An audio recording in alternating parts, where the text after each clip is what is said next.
दिन दिन दिवाळी, दिन दिन दिवाळी, गाई म्हशी ओवाळी. गाई म्हशी कोणाच्या? लक्ष्मणाच्या. लक्ष्मण कोणाचा? आई बापाचा. दे माय खोबऱ्याची वाटी, वाघाच्या पाठीत घालीन काठी.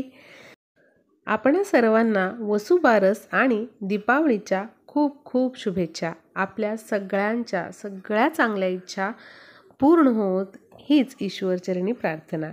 तर बघा, आता वसुबारसपासून दीपावलीची सुरुवात होत असते. पहिला जो दिवाळीचा दिवा असतो तो वसुबारस दिवशी लागत असतो. तर या व्हिडिओमध्ये आपण बघणार आहोत अगदी साधी सोपी वसुबारसची पूजा आपण का मांडायची, कशी मांडायची, वसुबारस दिवशी कुठला नैवेद्य दाखवायचा आहे, नैवेद्यामध्ये काय असावं, त्याचबरोबर पूजा करताना काय साहित्य महत्त्वाचं आहे, अगदी सोप्या पद्धतीने हे पूजन कसं करायचं हे आपण बघणार आहोत.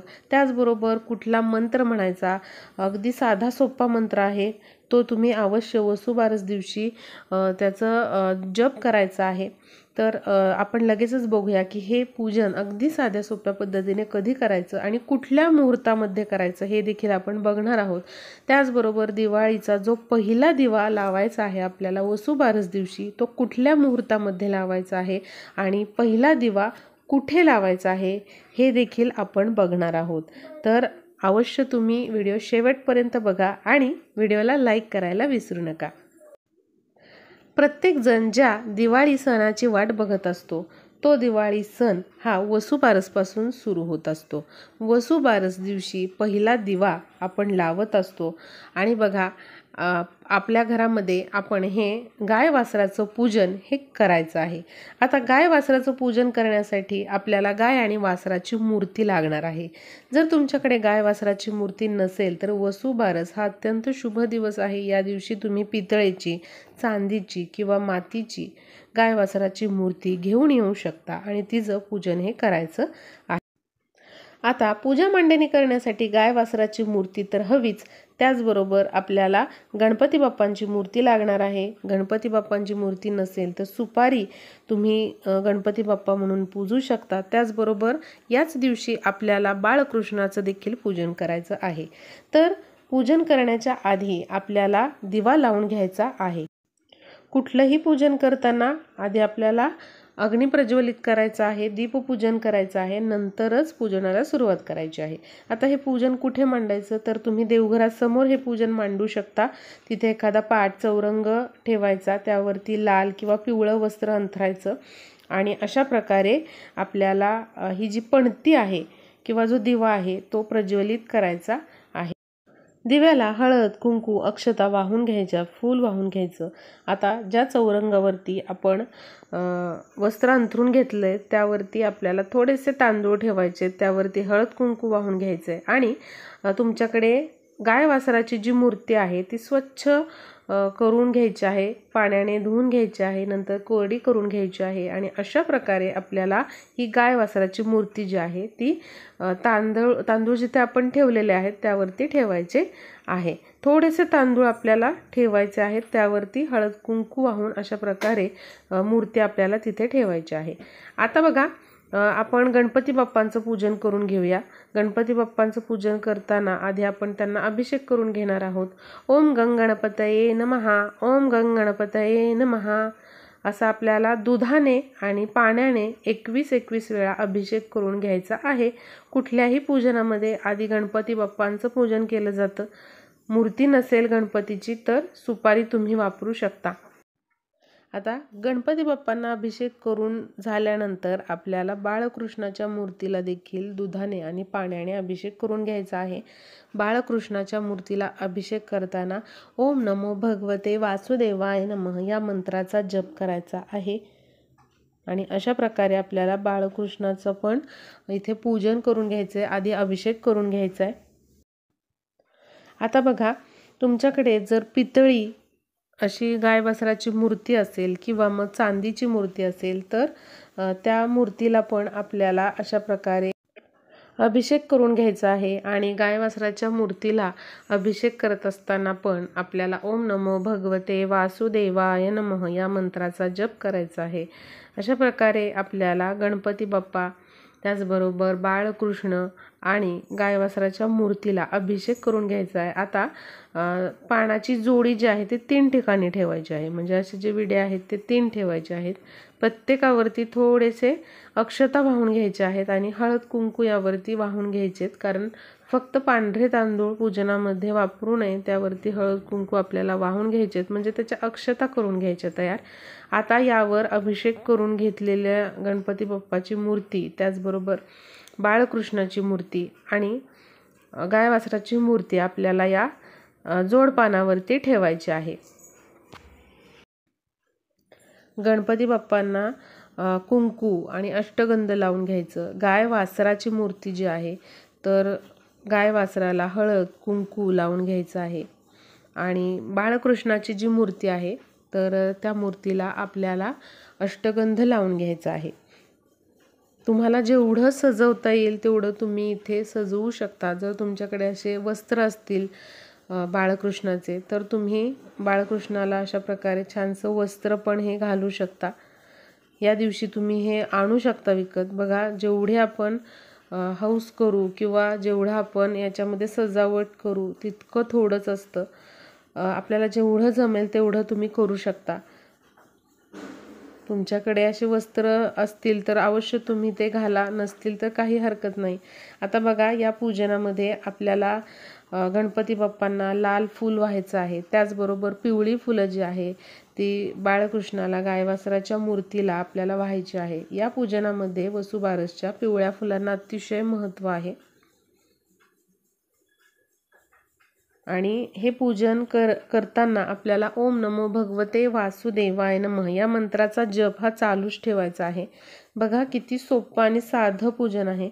आता पाण्याचं भरीव चौकोन काढायचं आणि इथे बघा माझ्याकडे साखरेचा नैवेद्य आहे, त्यावरती तुळशी पान ठेवायचं आणि नैवेद्यम समर्पयामी असं म्हणून नैवेद्य अर्पण करायचा आहे। या दिवशी अवश्य तुळशी पान जे आहे ते नैवेद्यावरती आपल्याला ठेवायचं आणि नंतरच नैवेद्य अर्पण करायचं आहे। धूप दीप ओवाळून घ्यायचे आहे आणि गणपती बाप्पांची आरती म्हणून घ्यायची आहे। त्यानंतर विष्णूंची तुम्ही आरती म्हणू शकता, श्रीकृष्णाची म्हणू शकता किंवा विठ्ठलाची आरती या दिवशी म्हणू शकता। अच्युतं केशवं कृष्ण दामोदरं रामनारायणं जानकी वल्लभम्। अच्युतं केशवं कृष्ण दामोदरं रामनारायणं जानकी वल्लभम्। अशा प्रकारे आपली आरती झाल्यानंतर, मंत्र स्तोत्र म्हणून झाल्यानंतर आपल्याला नैवेद्य दाखवायचा आहे। आता वसुबारस दिवशी गाय वासराला आपल्याला गवारीच्या शेंगांची भाजी आणि बाजरीची भाकरी जी आहे हा नैवेद्य दाखवायचा असतो। आणि त्याचबरोबर हा नैवेद्य तुम्ही दाखवल्यानंतर आपल्याला इथे केळी पण ठेवायची आहेत, म्हणजे देवघरासमोर जिथे तुम्ही हे पूजन केलेलं आहे वसुबारसचं, तर तिथे आपल्याला केळी पण ठेवायची आहे। तुम्ही 1 केळ ठेवा, 5 केळ ठेवा किंवा यथाशक्ती जेवढी तुम्हाला ठेवायची तेवढी तुम्ही केळं ठेवा आणि नंतर नैवेद्य दाखवल्यानंतर सगळ्यांनी प्रसाद म्हणून हे केळ खायचं आहे। त्याचबरोबर प्रसादाचा शिरा देखील तुम्ही या दिवशी बनवू शकता आणि फक्त नैवेद्य दाखवताना त्यावरती आपल्याला तुळशीपत्र हे ठेवायचं आहे आणि नंतरच नैवेद्य जो आहे तो दाखवायचा आहे। आणि बघा, जर तुम्हाला काहीच करायला वेळ नसेल काही कारणांमुळे, तर तुम्ही या दिवशी फक्त साखर किंवा खडी साखरेचा तरी नैवेद्य दाखवायचा आहे आणि सर्वांनी नंतर प्रसाद म्हणून तो खायचा आहे। आता बघा, हे जे पूजन आहे गाय वासराचं ते आपल्याला शक्यतो संध्याकाळी 6 ते 7:30 या वेळेमध्ये करायचं आहे। आता काही कारणांमुळे जर तुम्हाला वसुबारस दिवशी संध्याकाळी शक्य नाही आहे पूजन करणं, तर तुम्ही दिवसभरात कधीही हे पूजन केलं तरी चालेल। पण जर संध्याकाळी वेळ असेलच तुमच्याकडे तर अवश्य तुम्ही हे पूजन 6 ते 7:30 संध्याकाळी या वेळेमध्ये करा। आणि जो दिवाळीचा पहिला दिवा आपण लावत असतो, पहिली पणती जी लावत असतो, ती पहिली पणती आपल्याला देवघरासमोर लावायची आहे।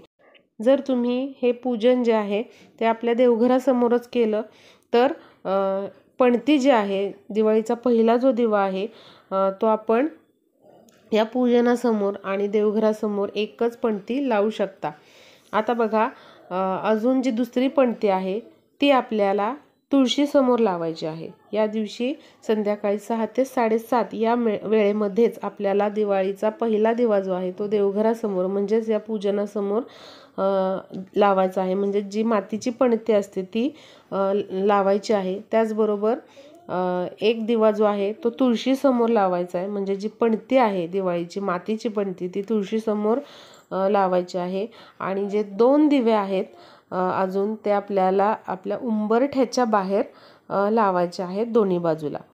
आपल्याला वसुबारस दिवशी हे जे दिवे आहेत म्हणजेच मातीच्या पणत्या ज्या आहेत त्या मात्र संध्याकाळी 6 ते 7:30 या वेळेमध्येच लावायच्या आहेत। आणि आपल्याला दिवाळीसाठी किंवा वसुबारसच्या दिवशी नवीन या पणत्या आणायच्या आहेत, जुन्या पणत्या लावायच्या नाहीत। तुम्ही 5 का होईना नवीन पणत्या आणा आणि त्या अशा प्रकारे वसुबारस दिवशी आपल्याला प्रज्वलित करायच्या आहेत। आणि बघा, प्रत्येक दिव्यामध्ये या दिवशी आपल्याला चिमूटभर हळद आवर्जून टाकायची आहे। आणि हळद टाकताना ओम नमो भगवते वासुदेवाय नमः या मंत्राचा आपल्याला जप करायचा आहे। पणत्या घेत असताना या दिवशी नवीनच पणत्या आपल्याला लावायच्या आहेत, 5 का होईना। तुटलेल्या फुटलेल्या त्याचबरोबर जुन्या पणत्या खराब झालेल्या पणत्या आपल्याला या दिवशी अजिबात लावायच्या नाही। कारण बघा, दिवाळी सणाची सुरुवातच वसुबारसपासून असते आणि त्या सणाला जर आपण जुन्या पणत्या फुटलेल्या पणत्या जर लावत असू तर हे योग्य नाही। आपण लक्ष्मीचं स्वागत करत असतो, त्यामुळे आपल्याला नवीन 5 का होईना पणत्या घ्यायच्या आहेत। अगदी साध्या घ्या, तुम्ही मातीच्या सिंपल पणत्या घ्या आणि त्या आपल्याला प्रज्वलित करायच्या। आपल्याला वसुबारस दिवशी गायपासून मिळणारे जे पदार्थ आहेत, दूध दही तूप जे गायपासून मिळतात त्यांचं सेवन शक्यतो टाळायचं आहे। कारण बघा, या दिवशी आपण गाय वासराचं पूजन करत असतो आणि जी गोमाता आहे आपली तर तिच्याविषयी कृतज्ञता व्यक्त करत असतो। त्यामुळे या दिवशी आपल्याला शक्यतो गाईचं दूध तूप दही यांचं सेवन करायचं नाही। गाय वासराचं आपल्याला पूजन करायचं असतं। त्याचबरोबर आपल्या मुलाबाळांची प्रगती व्हावी, आपल्या घरामध्ये सुख समृद्धी सगळं काही यावं, आपल्या घरामध्ये माता लक्ष्मीने अखंड वास करावा, यासाठी आपल्याला वसुबारस दिवशी जिवंत गाय वासराला या दिवशी बाजरीची भाकरी, त्यावरती गुळाचा खडा आणि भिजवलेली चणा डाळ जी आहे ते हे खाऊ घालायचं आहे। आणि त्याचबरोबर सगळ्यात महत्त्वाचं म्हणजे केळ, एकतरी केळ आपल्याला गाईला वासरांना खाऊ घालायचं आहे। तुम्ही गोशाळेत जाऊ शकता आणि तिथे अशा प्रकारे बाजरीची भाकरी त्याचबरोबर गुळाचा खडा, थोडीशी गवारीची भाजी आपण करतोच त्या दिवशी आणि भिजवलेली चणा डाळ हे घेऊन जायचं। त्याचबरोबर जी केळी आहेत ते आपल्याला न विसरता खाऊ घालायची आहेत गाय वासराला। त्याचबरोबर जिवंत गाय वासराला हळद कुंकू वाहून घ्यायचं आहे। गाईच्या पायांवरती जमलं तर थोडंसं पाणी तुम्हाला टाकायचं आहे आणि तिथे तुम्हाला नमस्कार करायचा आहे आणि माझ्या मुलाबाळांची प्रगती होऊ दे, पतीची प्रगती होऊ दे, त्याचबरोबर माझ्या घरामध्ये सुख समृद्धी यावी, माता लक्ष्मीने अखंड वास करावा, अखंड सौभाग्य लाभावं असे आपल्याला तिथे प्रार्थना करायची आहेत। महिलांना शक्य नसेल तर घरातील इतर सदस्य जाऊन अशा प्रकारे गाईचं पूजन करू शकतात। आणि तुम्हाला गूळ किंवा भाकरी नेणं जमलं नाही तर फक्त केळ तरी तुम्ही गाय वासराला खाऊ घालायचं आहे। ही अत्यंत प्रभावी सेवा आहे। वसुबारस दिवशी आपल्याला हे चुकवायचं नाही। घरातील इतर सदस्यांना तुम्ही पाठवा, मुलं असतील किंवा तुमचे मिस्टर असतील त्यांना तुम्ही पाठवा, पण गायला आणि वासराला अशा प्रकारे आपल्याला हे खाऊ घालायचं आहे। आणि आपल्या मुलाबाळांच्या प्रगतीसाठी प्रत्येक महिलेने आपल्या घरामध्ये असे हे गाय वासराचे पूजन वसुबारस दिवशी अवश्य करायचे आहे. काही कारणांमुळे घरातील महिलांना जमले नाही तर घरातील इतर व्यक्तींकडून तुम्ही असं हे पूजन करून घ्या. पूजन करत असताना तुमच्या मुलांना, घरातील सदस्यांना तुमच्या जवळ तिथे बसायला सांगा, हात जोडून बसायला सांगा मुलांना. आणि असे हे सुंदर असे वसुबारसचे गाय वासराचे पूजन ते तुम्हाला अवश्य करायचे आहे. तर व्हिडिओला जास्तीत जास्त शेअर करा, म्हणजे सर्वांना ही माहिती समजेल. आणि आपणा सर्वांना दीपावलीच्या आणि वसुबारसच्या खूप खूप शुभेच्छा.